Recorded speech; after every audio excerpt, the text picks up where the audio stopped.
What I'm going to quickly touch on is, and I know many of you probably already know because this information is out there on Acadia's website. So how do you get the prescription? Step one, well, in my world, I just go call Dr. Bising or Dr. Fima. But the right answer, I guess, proper answer would be to visit Acadia Connect. If you haven't already, Acadia has their own website. They have specific to Connect, which has been set up for us as a Rett community. This is a screenshot of what you're going to see when you go to that website. They give you 3 options, very, very simple. There is that prescription form and enrollment form out there. That's probably the preferred way. If you know that you really want the prescription, that is something that Gillette would help with. But obviously the question about primary care came up too. That could get initiated by your small town doctor as well. What I did is I went with option number 2 to get some questions underway. So I called Connect, and then they said, just sign the consent form, which is online, submitted online. You wouldn't have to start with the prescription, and I got some questions underway as a mom. And so that third method there of the phone number is your other way to just reach out to them direct. And that all went very well, helpful people, easy to talk to. So that would lead to my question. We had our leadership meeting with Gillette, the U, and IRSF yesterday afternoon, and I told Dr. Bising, oddly enough, diarrhea is not on the top of my list of things to worry about. It's paying for it. And I say that, I'm going to take a step back. I'm totally going to speak as a mom now and not as a president. So the paying for it, what I've learned, and you all know too, is our daughters are covered, some by private insurance, some strictly by Medicaid in your state. For us in Minnesota, that's medical assistance. Some are a mix of that. There could be people maybe without insurance. I think that's pretty rare. Acadia did identify, which doesn't surprise me, that I think 60+% of us in the country with Rett are on medical assistance or Medicaid type coverage.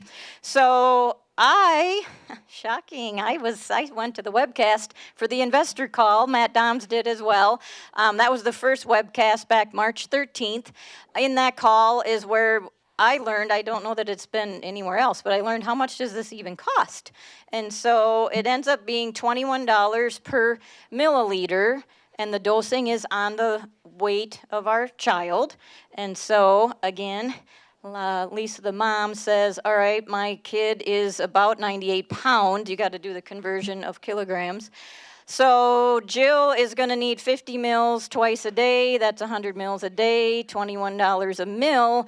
So this is why I worry about it, because it's $63,000 a month is the cost of this drug that I'm asking medical assistants to pay for. So I'm not going to go about that lightly, because if I got hiccups in the system, she's taken off the med with no notice, and I don't want to have her go through regression all over again just because we have a hiccup in red tape with coverage. Now, some good news that I've also learned. I've been digging on this for over a week to try to get you the best information I can for today. This is a screenshot from the medical assistance website for Minnesota. Keeping in mind, we've got other states here. But in Minnesota, I was so excited. It actually shows up. So it is in the state of Minnesota's system. Daybue is there. I dug deeper and I said, why is there a quantity limit of 3,600? What does that mean? So Dr. Fima said that would just mean when you fill out a prescription for one fill, it would be a 3,600 milligram limit. I was nervous that was like a limit permanently until a reevaluation. And I say all that because we had a nightmare with Xcopri, a seizure med that's also expensive, and the 4 denials, and very restrictive of dosing her at first, which could have meant take her off a seizure med cold turkey, because I can't get at it anymore, and it's $1,000 a day. Anyway, so good news there. We're inching along with trying to understand this, but there's no doubt still some gray areas. So Another good thing, but I don't have all the information. I have tried 3 times to better understand what Acadia means by financial assistance. They have lots of experience with this. They are very well connected to us as a community and specifically offering financial assistance to help us. I cannot get at the detail. That was my call Monday, and they have not gotten back to me with what does that mean? How do I use Acadia to fill a gap if I have trouble covering this drug with medical assistance? So, past experience, I'm just sharing mom to mom, dad to dad, whatever. My experience means, what are we going to do if there's gaps? What if there's caps? What if there's stipulations? Those things happen. In the end, where I find it interesting is we put Jill on it. I get it covered by insurance. Things are moving along. The drug works. Hey, we work through diarrhea even, and the drug is even working, and I'm seeing benefit. Is that insurance coverage going to hang there with me? And what I learned yesterday in some of our talks with our leadership meeting, I'm actually in the works with Gillette's government relations person, Marnie Falk.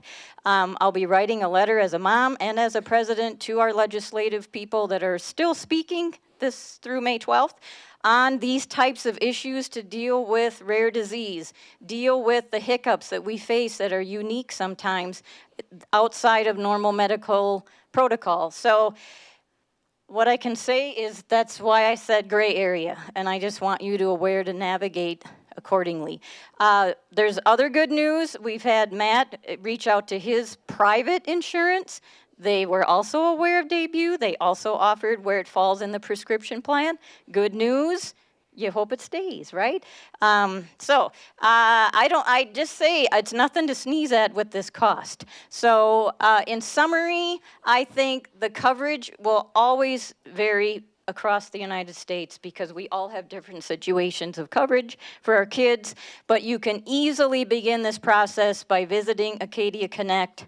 And then I do know that when you partner Acadia Connect with our local doctor team, you're going to have a team working for you to work through that. That is their intention. That is their plan. I just don't have rock solid facts for you of how it's really going to work. So anyway, I do want to get that out to you. And now I think we should take our break.